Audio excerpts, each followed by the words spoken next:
Israel फिलिस्तीन जंग में एक और पत्रकार की मौत। ब्रेक करिए।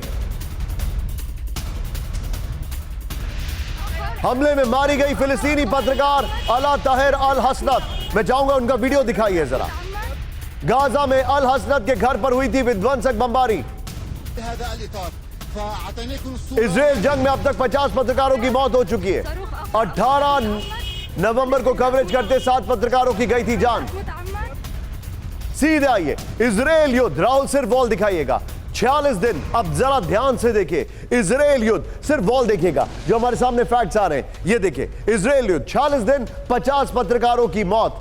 रूस यूक्रेन युद्ध 21 महीने 15 पत्रकारों की मौत। अब मुझे बताइए, रूस यूक्रेन युद्ध 21 महीने 15 पत्रकारों की। 18 नवंबर 7 पत्रकारों की जान गई। फिर ये देखिए, 7 अक्टूबर 6 पत्रकारों की मौत हुई। फिर देखिए, 45 फिलिस्तीनी 4 इजरायली पत्रकारों की मौत हो चुकी है। 1 लेबनानी पत्रकार की जान गई है। 11 पत्रकार घायल हैं, 3 लापता हैं। CNN के हवाले से खबर। इस सब के बीच में एक और बड़ी खबर, इजरायली शहरों पर ताबड़तोड़ रॉकेट हमले। ब्रेक करिए विद द वीडियो। इस्लामिक जिहाद की अल कुद्स ब्रिगेड ने किया रॉकेट अटैक। ये देखिए जरा।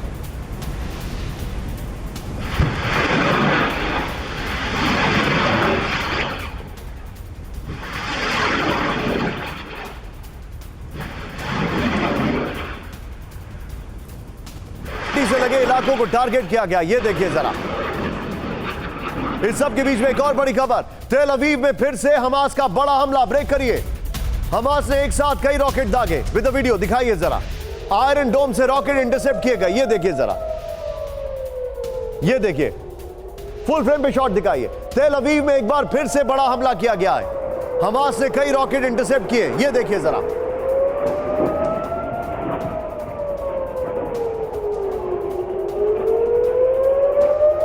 ये इस वक्त की बड़ी खबर मैं आपको दिखा रहा हूं। ये देखिए जरा।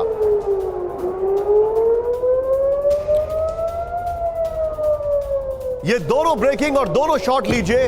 दोनों ब्रेकिंग और दोनों शॉट लीजिए और सीधे आइए जल जीडी बख्शी सर के पास। बख्शी सर, शमा बुझने से पहले ज्यादा टिमटिमाती है, बड़ी पुरानी कहावत है। क्या यही वजह है कि हमास अभी भी रॉकेट अटैक कर रहा है?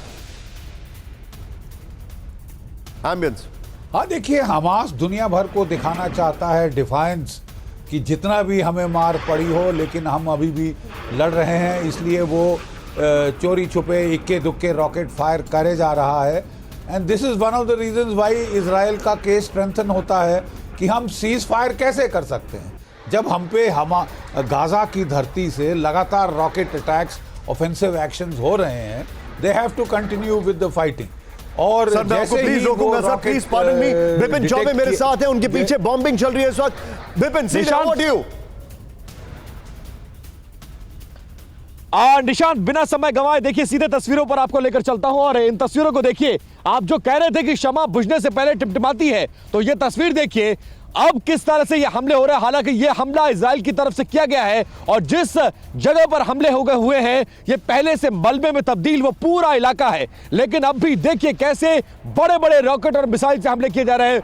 पूरी धरती हिल रही है जहां पर मैं खड़ा हूं और धुएं का गुबार देखिए। इस गुबार को देखकर समझ सकते हैं कि अब भी बॉर्डर से मेरी दूरी कितनी ज्यादा है, कितनी कम बची हुई है और वहां पर लड़ाई कैसे लड़ी जा रही है। और पूरा नॉर्थ का इलाका 80% कब्जा करने के बाद भी इजरायली फोर्स कोई चांस नहीं लेना चाहती। जो इक्का दुक्का मकान बचे हुए निशांत, उनको भी मलबे में तब्दील करने के लिए इस वक्त ग्राउंड ऑपरेशन किया जा रहा है और तोप के गोले मिसाइलों से हमले किए जा रहे हैं। और उसके बाद देखिए पूरा इलाका कैसे थर्रा जाता है।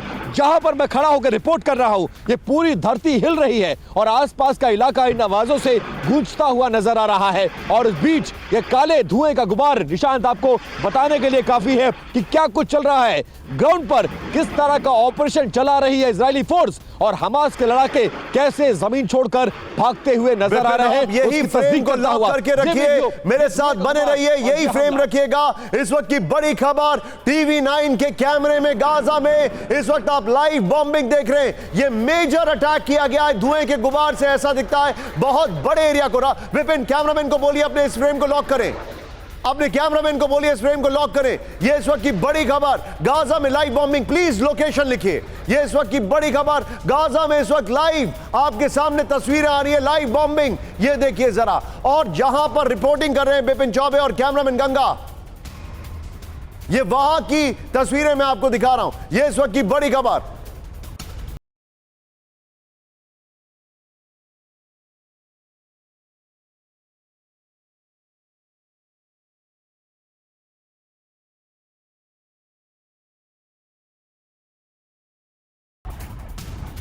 दिखा रहा हूं, लोकेशन में मेंशन करिए, गाजा में बमबारी लाइव। ये देखिए जरा, ये इस वक्त की बड़ी खबर। Bipin Chaubey, Bipin over to you, बताइए और क्या डिटेल है। बिपिन, लगता ऐसा है ये जो हुआ है कि कोई बहुत बड़ा एम्युनिशन डिपो उड़ाया जितना धुआं निकल रहा है। बिल्कुल अंदाजा तो यही लगता है, बाकी डिटेल्स आपको एक्सपर्ट्स बताएंगे निशांत।